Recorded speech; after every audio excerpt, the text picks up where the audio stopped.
Welcome everyone and good morning. My name is Seema Akan. I'm your Liberal candidate here in beautiful Oakville West.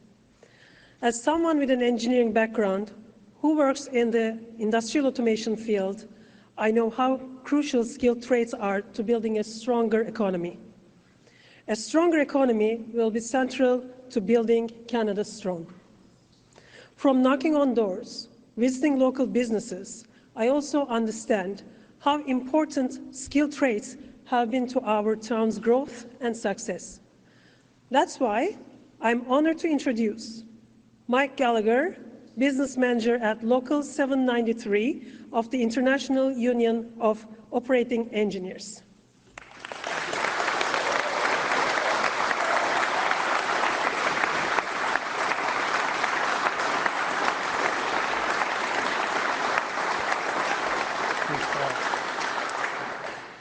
Good morning, everybody, and welcome to the Operating Engineers Training Institute of Ontario and the Operating Engineers Local 793 head office. The Operating Engineers Local 793 has over 20,000 members in the province of Ontario and the territory of Nunavut. The Operating Engineers across the country has 57,000 members all across in every province and in territory of Canada. I want to welcome some guests. Before my remarks, our first guest I'd like to welcome is Patrick Campbell, who's a Canadian Regional Director of the IUOE. I don't know where you are, Patrick, but welcome.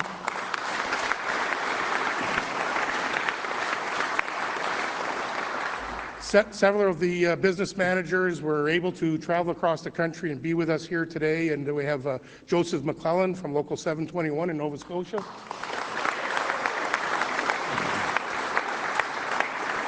And right here from Hamilton, we have Greg Hoth from Local 772. Hello, Greg. Welcome.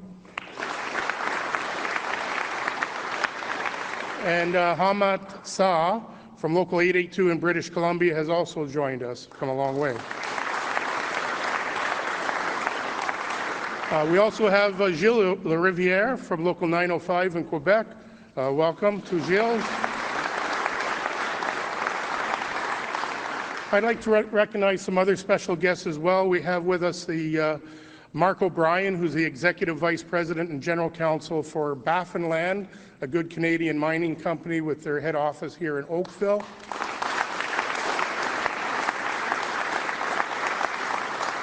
And I'd like to also welcome Tom Cardinal, the Chief of Staff for the Carpenters Regional Council, and Jason Rowe, the Canadian VP for our really good friends, the United Brotherhood of Carpenters and Joiners. Here with us.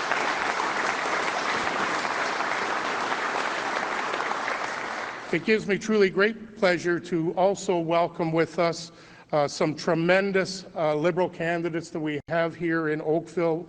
We have 5 of them, I believe. Anita Anand, from many of you know, from Oakville East, has decided to run again here, and we're very, very happy to hear that, because Anita has been a tremendous representative during her time in Ottawa, and some of you will recall took us through some very challenging times with respect to the terrible COVID pandemic that we went through, and I remember that very well, and I know that Anita worked extremely hard to make sure that Canadians were protected when she was in her role in procurement.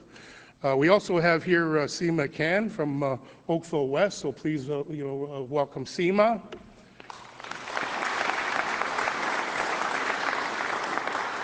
Seema's in my riding in Oakville, so I promised her earlier that I'm going to have to get out and mark my ballot soon to get Seema where we need her in Ottawa there. We also have Adam Van Coverden from Burlington North, Milton West. Welcome, Adam.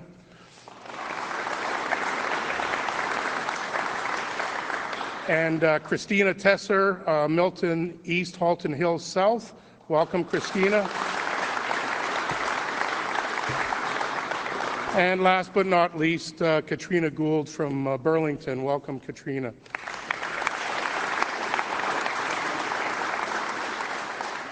So right off the bat, I want to say on behalf of the Operating Engineers Local 793 in Ontario, and I'm quite sure that there's tremendous support amongst the operating engineers and building trades across Canada, to announce our endorsement for Liberal leader Mark Carney and his great Liberal candidates in the upcoming federal election for April 28th. So we're pleased to announce that, Mark, and make sure you're the right ones for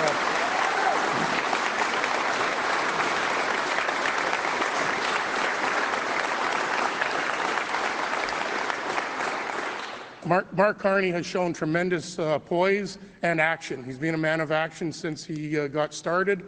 And it's true, he's not a traditional politician, but if you take a look at his resume in terms of handling economic issues, both at the Bank of Canada, when he was there in 2008 dealing with a recession, and also in the Bank of England, when he was hired for the first time outside of the Bank of England, hiring somebody outside of England to run the bank when they were going through Brexit. So he has tremendous experience dealing with economic issues, and that is precisely what we need right now at this point in our history, because we're going through an unprecedented and unneeded and unwanted crisis where across the world, but certainly hard hitting us here in Canada with the tariffs. We've already had 36,000 Canadians apparently have been displaced regarding the tariff numbers, and we know in our heart that that's probably not the end of it. So workers right now need a champion, and families need a champion who's going to look after them and make sure that they can hang on to their homes and that they can, they can get retrained if necessary, or that they can, that we can find a way to find new markets, which I see that Mark Carney has already been busy going to France and Great Britain and other places where we're going to need to revisit and open up new trade routes and diversify our trade, which has been probably since the early 70s way too dependent, as we're finding out, unfortunately now, with the United States.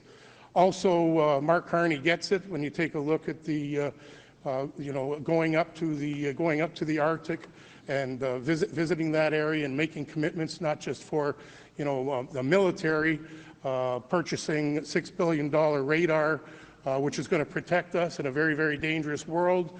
That was a decisive action that needed to be taken given the uncertainty that we have with the U.S. And we know that the government of Canada is going to do more and has to do more to protect our beautiful Arctic and the work that exists up there and the possibilities that exist up there, which we can benefit the Inuit and Canadians from across the country. So his experience gives him the unique ability to handle international issues that are posed by Donald Trump right now. He's done very well in his way of standing up to Donald Trump.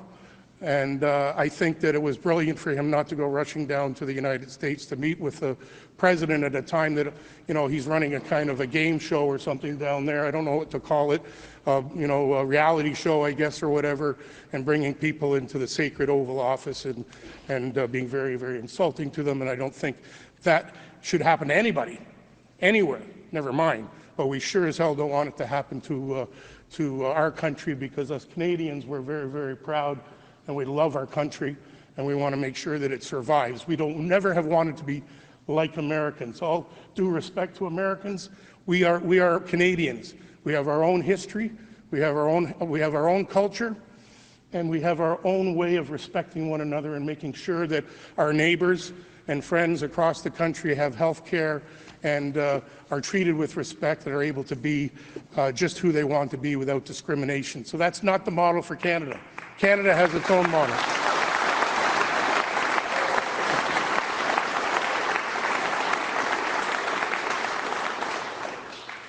So I think I'll leave it at that, because my duty here is actually to introduce Anita Anand.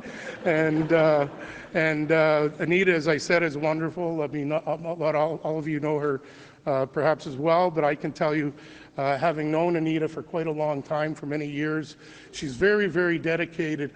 I don't know where she finds the time, to say that she's a mother of four. And, I see her at community events like the Oakville Santa Claus Parade, I think is where I first met Anita, and talked to her. And she's very, very highly regarded in the Oakville community, and we need to fight like hell to make sure that she's returned to Ottawa because of the things I told you that she's been doing when she's been in public service in Ottawa. So with no further ado, I think I'll step aside and turn it over to Anita, and let's hear from her, because it's a delight to listen to Anita. So come on up, Anita, and talk.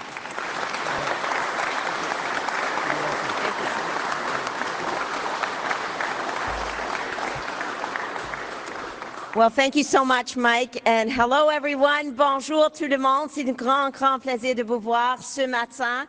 We are here today, obviously, at the Oakville Training Center for the International Union of Operating Engineers. And this is the place, the site of one of my very first announcements when I was elected in 2019. And since that time, it has been just a complete honor to be back here numerous times, to get to know the team here, Local 793. You guys are awesome, and I'm just so proud to be able to have represented you in the House of Commons, as well as to get to know you and the contributions you've made. So let's give it up for Local 793.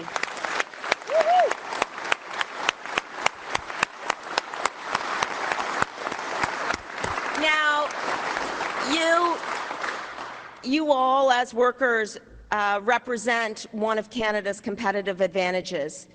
That is in the fact that you contribute to a workforce comprised of skilled trades, comprised of people who know how to build an economy. You are at the heart of our workforce, and you are the reason that Canadians have been able to rely on the skilled trades for generations.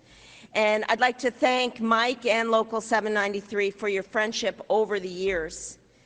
And Mike, you said it well. This is a moment for our country, a moment in our history that we are about to define, a moment where we can stay strong and build the economy of the future, the strongest economy in the G7, or a moment where we can wither and lose out to our southern neighbor. And I know, and I think we all know, what side of history that we want our great country to be on. Pour passer à travers cette crise, il faut bâtir une économie plus forte que jamais. Il faut bâtir une classe moyenne plus forte que jamais. Et il faut bâtir une main-d'œuvre plus forte que jamais. Et c'est pour ça que nous sommes ici aujourd'hui. To meet this moment, we need real and experienced leadership, smart, thoughtful, firm, steady leadership. To meet this moment, Canada needs Mark Carney's leadership. I worked with Mark during the financial crisis of 2008. We spent time together during the leadership race and now as a member of his cabinet. And I am always struck by Mark's thoughtfulness and steadiness through crises. Mark carries a passion for the future of our country, the future of our economy, and he has a transformative vision that includes strong, trained, unionized workers at its very core. Because our economy is only strong when our unions are strong as well.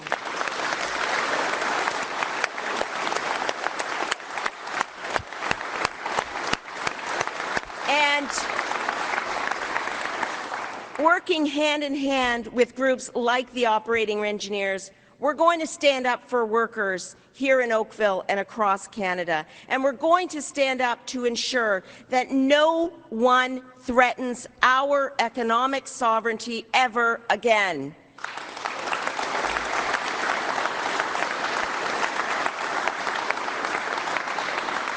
Now, please keep clapping and join me in giving the warmest Oakville welcome you can possibly give to Prime Minister Mark Carney. Bienvenue à Oakville, Mark. So great to have you here. Thank you. Merci. Thank you. Thank you. Okay, I'm going to stay in Oakville now. This is great. Thank you. Good morning, everyone. Bonjour tout le monde. C'est un grand plaisir d'être ici à Oakville avec tant exceptionnels candidats libéraux. Look, Canada appreciates your decision to step up and serve our country at this pivotal moment. I want to thank you, Anita, for that kind introduction. I want to thank you for your service and for continuing to serve us. But I really want to thank you, Mike, for what you have done for this union, for these workers, for this country, what you continue to do. And your support means everything to us because of what it represents. And what it represents.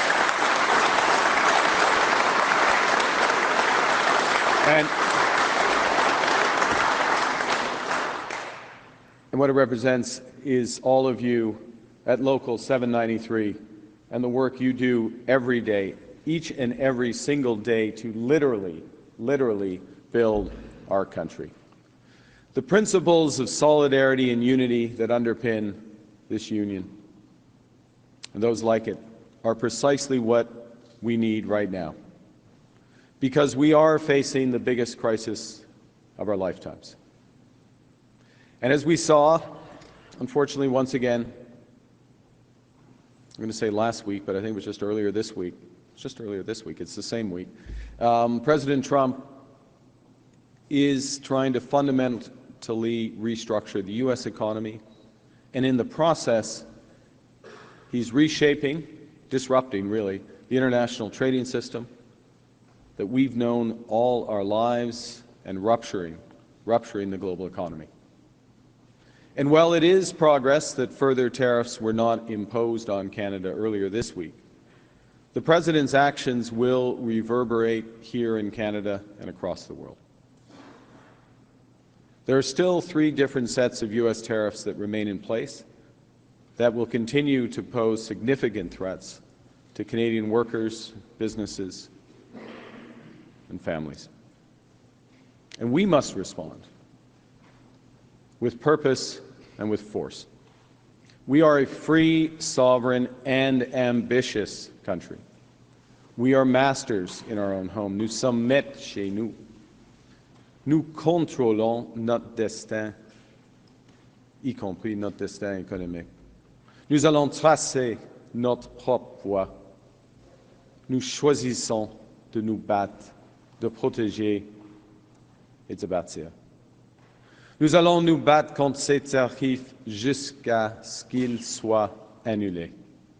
Nous allons protéger nos travailleurs et nos entreprises pendant cette période difficile. And above all, we will build a new Canadian economy. Our task as a nation over the coming weeks and months and years is to think bigger and to act bigger, to build Canada strong. That starts right here. That starts by investing in our workers. Crane operators, bricklayers, welders, and those in the specialized trades that are essential to the future of Canada. We have to invest in their futures too. Investing in the skilled trades is, as Anita mentioned, at the very heart of our economic strategy. The skilled trades build our homes, offices, factories, roads, bridges, and rails. You are, and your colleagues across this country, are the driving force of Canadian prosperity.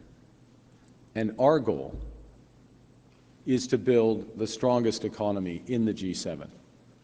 The next decades are going to be very busy for those in the skilled trades in Canada.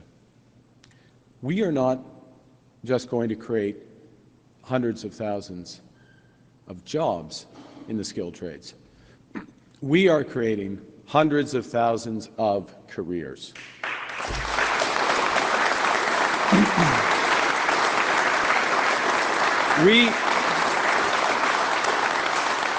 Right now, we simply don't have enough workers. Almost 250,000 construction workers are expected to retire over the course of the next 7 years, creating a shortfall on current plans before our ambitious plans a shortfall of over 60,000 workers. Again, that's before we transform our economy. The jobs will be there. The careers will be there. We need to make sure that the workers, the skilled workers, are there too. And that's why today I'm announcing that a new Liberal government will cover the costs of apprenticeship training for Canada's skilled workers.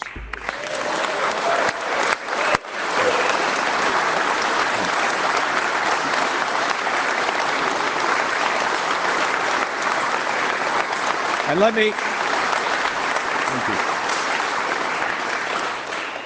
let me be clear what that means.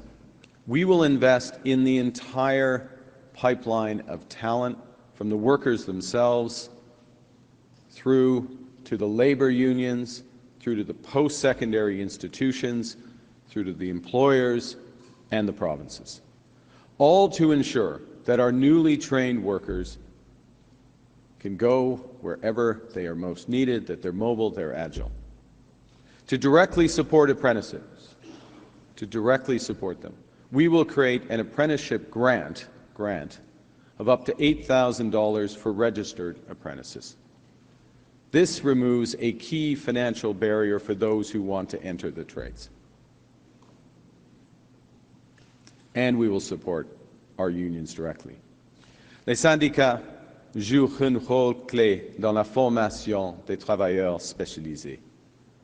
C'est pourquoi nous doublons le financement du programme pour la formation et l'innovation en milieu syndical, qui va passer de 25 à 50 millions de dollars, from 25 to $50 million. Because the unions are at the center of apprenticeship training. Les institutions postsecondaires jouent, elles aussi, un rôle important dans la formation de la main-d'œuvre. Et nous les soutenons avec un investissement de 20 millions de dollars qui va leur permettre de créer plus de places pour la formation des apprentis. Nous allons aussi continuer d'aider les employeurs qui engagent des apprentis pour des métiers sociaux rouges, grâce au service apprentissage qui fournit jusqu'à $10 000 par apprenti aux employeurs admissibles. We will work with the provinces. We committed 2 weeks ago, all the First Ministers. We committed to increase labour mobility for skilled tradespeople between all our provinces and territories. There's vital work to break down internal trade barriers. In fact, our government has committed to remove all federal restrictions on mobility by Canada Day. Free trade in Canada, free mobility by Canada Day.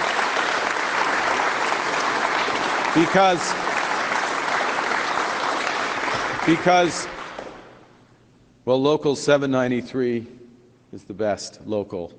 There is, and that includes work in Baffinland. But there is going to be work right across this country, and these men and women and those who join them should be able to work anywhere in this great country if they wish.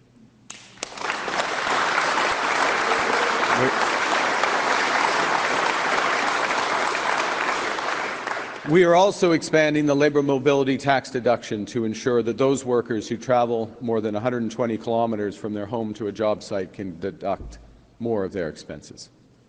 Now, at the same time, we're committing to significantly increasing the per-year tax deduction for travel expenses across. We are blessed in Canada with the best workers in the world. We just need a lot more of them in the trades. Our ambitious plans for Canada require us to be ambitious in supporting the women and men who will build Canada.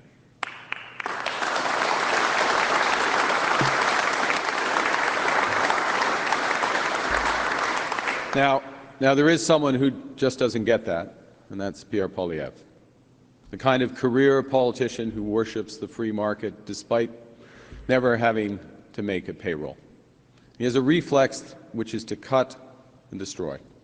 It's not leadership, it's ideology. Contrairement à Pierre Poilievre, moi, j'ai travaillé dans le secteur privé. Je sais comment l'économie fonctionne et comment on peut faire en sorte qu'elle fonctionne mieux pour tout le monde. I know that building a strong Canada requires a positive plan, not just a negative slogan. It requires ambitious action, not empty rhetoric. It requires investment, not cuts. This is the time to invest. This is the time to build. That's what Liberals know. Canadians know that what, more importantly, who we invest in today, that will return to Canadians many times over in the years to come. It will come back in terms of greater productivity and long-term economic strength. Those are fancy words. For good, high-paying union jobs, prosperity for Canadian families. À court terme, ça va permettre de créer des milliers de bons emplois pour la prochaine génération de travailleurs. Ça va encourager les jeunes à envisager une carrière dans les métiers spécialisés. Leur donner l'espoir d'avoir non seulement une bonne carrière, mais une bonne vie. Yes, there will be difficult days ahead because of President Trump's trade war. But we will weather this storm. We will get through those tough days. And we will get there not only by believing in ourselves, but by investing in each other, in our skills, in our talent, in our people. And together, we, Canadians, will build Canada strong. Thank you very much. Merci.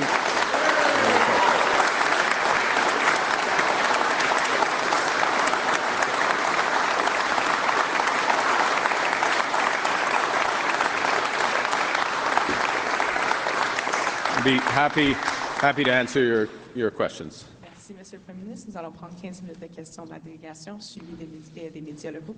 First question, Judy. Good morning, Mr. Carney. Judy Shridden with CTV News. Reuters is reporting that GM has decided to hire hundreds of workers at its Indiana plant to ramp up production, and there are concerns here that this is in preparation for moving GM's operation in Oshawa, where it makes the Silverado truck, to the U.S., something that could happen in weeks. What are you doing now to stop GM from moving to the U.S., to deter any plans that may be in the works? So the first thing we're doing, Judy, is we're doing several things. And our core of our strategy is to fight, protect, and to build. In terms of fighting, we have put in place, I announced 2 days ago, counter tariffs on the U.S. autos into Canada. So, for example, if a Silverado truck is made in the United States, it is going to face a 25% tariff on that truck coming into Canada, and it's going to be based on the content, the non-Canadian content, non-Mexican content of that truck. On average, U.S. vehicles as a whole have lower, it will be in a higher effective tariff in effect. I'll cut to the chase on that. So that's the first thing, we put that in place. We've done that in a way that's smart, though, because we've carved out auto parts, so our auto industry remains competitive in that. So there's a clear strategy directly to the U.S. Secondly, we're making available, is a better way to put it, enormous financing for Canadian enterprises, including would be GM or others in Canada, both through the ability to defer their taxes, to take direct financing in enormous amounts, tens of billions of dollars that is being provided on a low-interest basis, if needed, as well as support directly to workers. Third thing we're doing in terms of our strategy is around building, which is we've put in place a new strategic response fund, which more directly will supply support for building made in Canada. But if I can just bring that together, so your question was what are we doing, but to be absolutely clear about the situation is the U.S. has put in place punitive tariffs on an industry which is fully integrated. There will be disruption in that industry. It will rebound negatively on the United States. Let's be absolutely clear. The Americans are hurting themselves. They are hurting GM. They are hurting Ford. They are hurting American workers. We've seen the first signs of that in the financial markets, dramatic moves in the financial markets, which is telling Americans that are listening, that there are future job cuts, higher inflation, and likely an American recession ahead. So we're going to protect our workers. We're going to fight back. We're going to build. We're going to get stronger. They're going to get weaker. We're going to get a deal in the end. En ce qui concerne, c'est une question plus générale que ça, mais la réponse, la stratégie du gouvernement que nous mettons en œuvre, c'est de se battre contre les tarifs avec les contre-tarifs canadiens, y compris pour le secteur automobile, et ce n'est plus le cas que les véhicules américains pourraient être vendus au Canada sans tarif. Ça déjà change. Okay? Première chose. Deuxièmement, de protéger les travailleurs canadiens et les entreprises canadiennes, y compris GM au Canada, avec le financement favorable et d'autres initiatives. Il y en a plusieurs. En somme, c'est à peu près 20 milliards de dollars. Point final. On bat une nouvelle industrie canadienne avec une forme de réponse stratégique. Okay? Mr. Carney, last week, or actually earlier this week, as Prime Minister, you spoke about putting in place a framework in which you can help or convince auto manufacturers to stay in Canada, to fend off, to protect them from Canadian tariffs. I am wondering about this framework. When is it going to be in place? This is a fast-moving process. Yep. As I mentioned, this plant could be closed in weeks before the election. What can you do now in terms of adding pressure? Are you going to put in any punitive penalties? Thank you for the question. So, as you know, Judy, during an election period, what a government can do is more limited, a so-called caretaker period, which does exist now. What we did as a government in anticipation of this, to the maximum extent that we could in advance of the election, is have authorization to put in place tariffs, counter-tariffs and other counter-tariff measures. We are putting it in place. So the cost to American-based manufacturers has changed dramatically with the tariffs that we have put in place. We do that with regret in the sense of we're responding to unjustified, illegal, and misguided tariffs in the United States. Vehicle production in the United States, vehicle purchases in the United States, economic activity in the United States, jobs in the auto sector in the United States, all of those are going to go down. They are going to go down. The U.S. is harming themselves with these tariffs. Okay? It takes some time for that to filter through, just like it took some time for the impacts of Brexit to filter through to the UK economy. But I have seen this movie before. I know exactly what's going to happen. This is what's going to happen to them. The Americans are going to get weaker. We are going to stand by our workers. We are standing by our companies. We are building new trade relationships. We are going to stay strong and get stronger.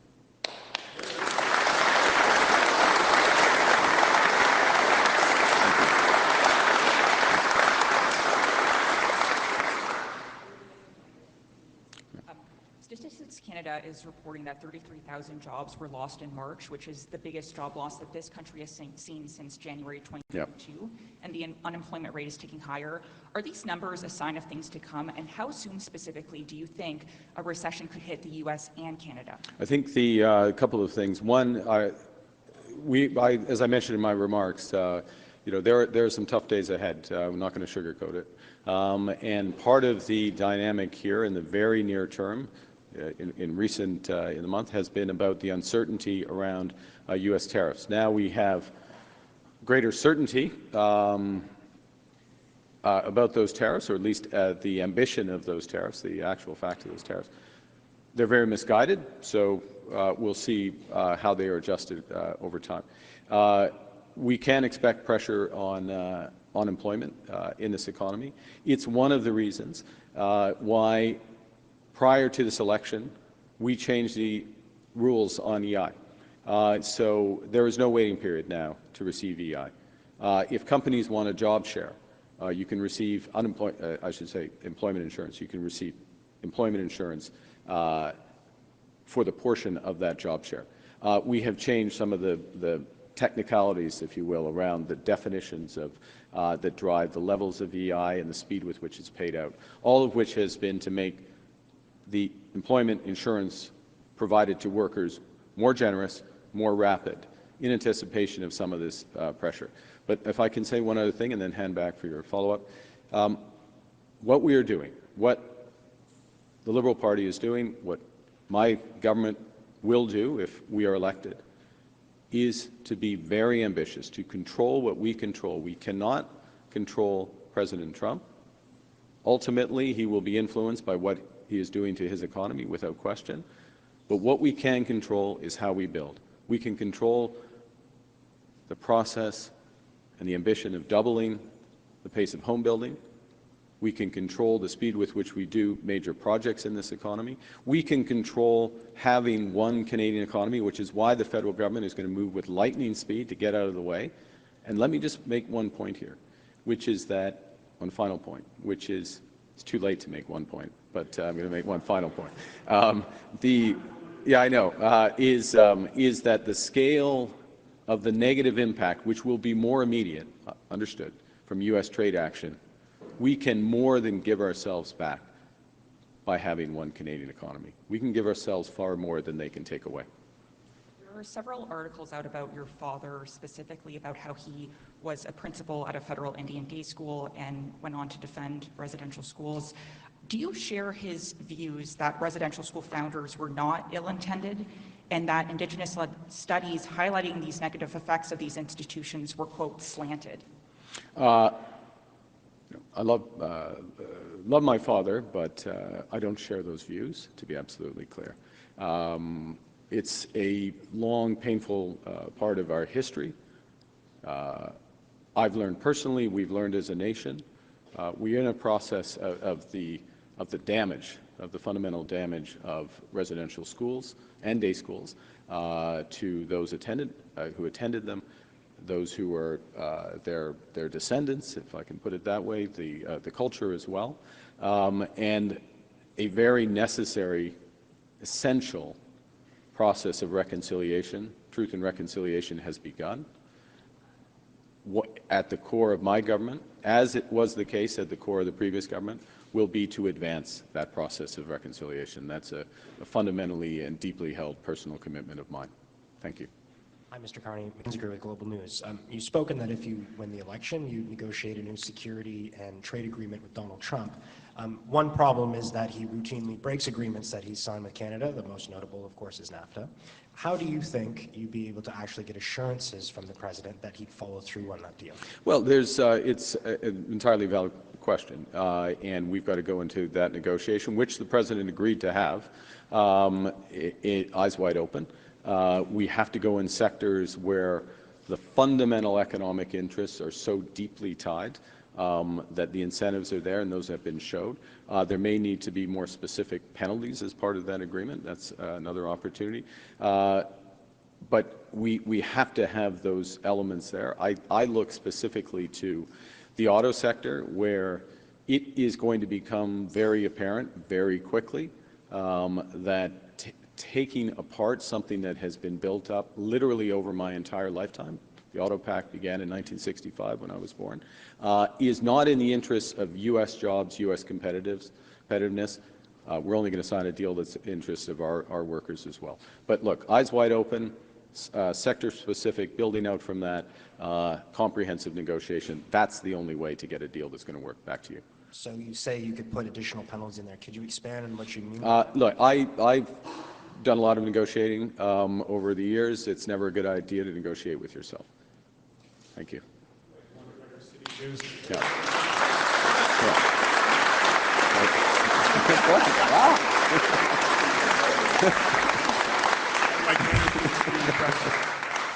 I want to ask you about the turmoil in the stock markets that you referred to earlier. During this campaign, you've taken measures to help workers affected by the tariffs, help businesses. What about the millions of people who are retired or about to retire, who are absolutely terrified about their retirement savings? What are you going to do for them, and what's your message to them? Yeah, we think a lot of them, and whether it's directly their savings or their savings through the Ontario Teachers Plan or Canada Pension Plan is several things. One is at the core of what we're going to do is to build this country and take control of what we can control. That's built. It's going to be built up from workers. That's why today's announcement is so important, and why I'm thankful that you're here to help report on it. We have a lot of fundamental strength in this country. We have a lot of financial firepower in the federal government. We need to use that to maximum effect. And maximum effect is to make sure that we've got trained workers coming through the pipeline, so to speak, and that every federal dollar is catalyzing multiple dollars of private investment. That's how we're going to lean against this, and Canada is going to start to separate from the pack. Thank you. Les fonds de pension, je comprends bien que les Canadiens et Canadiennes s'inquiètent de la situation sur la bourse et pour leur pension. Et moi aussi. Et la réponse économique doit être de bâtir notre économie forte avec l'investissement aux travailleurs dans les métiers spécialisés et puis utiliser la force, et c'est vraiment une force du gouvernement fédéral, afin de catalyser l'investissement privé ici au Canada. Merci. Dernière question de la délégation à Boris, ensuite les médias locaux. Le suivi de Glenn, Boris Proulx, Le Devoir. Vous êtes ici à Oakville, dans une circonscription que les sondages vous donnaient perdant il y a quelques mois à peine. Vous êtes devant des travailleurs syndiqués également. On a beaucoup entendu Donald Trump, les menaces de tarifs dans votre discours. Est-ce que votre stratégie, c'est de solliciter leur vote avec l'émotion de la peur? Est-ce que c'est le Non, pas du tout. Non. Je ne suis pas peur de Donald Trump. Je ne suis pas peur des Américains. Pas du tout. Je connais bien votre question. Mais j'ai de la confiance aux Canadiens et Canadiennes. J'ai de la confiance à l'avenir de notre pays. Il faut bâtir, il faut agir. Dans une crise, il faut agir. Nous agissons. Mon gouvernement agit. Et nous allons bâtir une économie forte, vraiment. On va gagner cette guerre. On va gagner. C'est un message positif. Absolument, c'est un message positif pour les Canadiens et Canadiennes. Merci. Irep Çakır with Turkish Voice of Canada. Immigration policies have been among the most criticized aspects of the Liberal government. You've changed the Minister of Immigration in your new cabinet, and this event's opening was made by an immigrant Turkish-Canadian MP candidate, Sima Akan. Will your approach to immigration be different under a new Liberal government? Are there going to be any critical changes in policy or implementation? What are your key promises on immigration and for immigrants? Thank you for this question. It's a local question, it's a national question, so it's an incredibly important set of issues.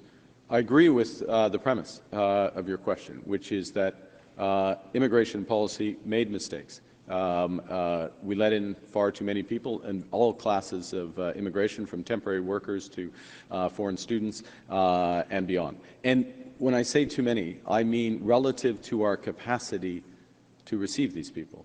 We didn't have enough housing, not enough social services. Those going to educational institutions they weren't all getting the education they deserve, an education of the level that they deserve. Au Québec, il n'y a pas d'assez placement dans la langue française, par exemple. On est plus haut que la capacité d'accueil ici, au Québec et à travers le Canada. So we've had to make significant changes. We've had to implement caps with respect to foreign students, with respect to temporary workers, the overall level of immigration. We will need to keep those in place. We will need to work with the provinces to make sure that they are shared in a way that is effective to keep this economy working. And what we also have to do, which is why earlier this week we announced our intention to double the rate of home building. We need to build the capacity of Canada to welcome immigrants. And until we get to that point, we are going to have to manage very carefully the levels of immigration in this country. Good morning, Mr. Carney. Julie Sharp with CHCH News. How can you ensure the Oakville Ford plant, currently closed for retooling, will reopen? I spoke earlier this week. I had a long conversation with the global CEO of Ford, Jim Farley.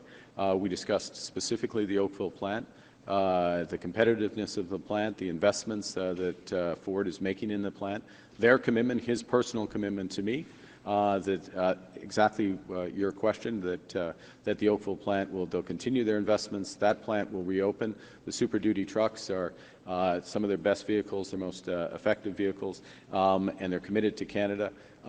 Last point, so that I take that commitment directly from them. Last point, though, which is a point in general, which is the way we've designed our counter-tariffs. The way we designed our counter-tariffs is that there is a big incentive for global manufacturers who want to sell in Canada to follow through on their investments and maintain their production in Canada. Thank you very much. Thank you.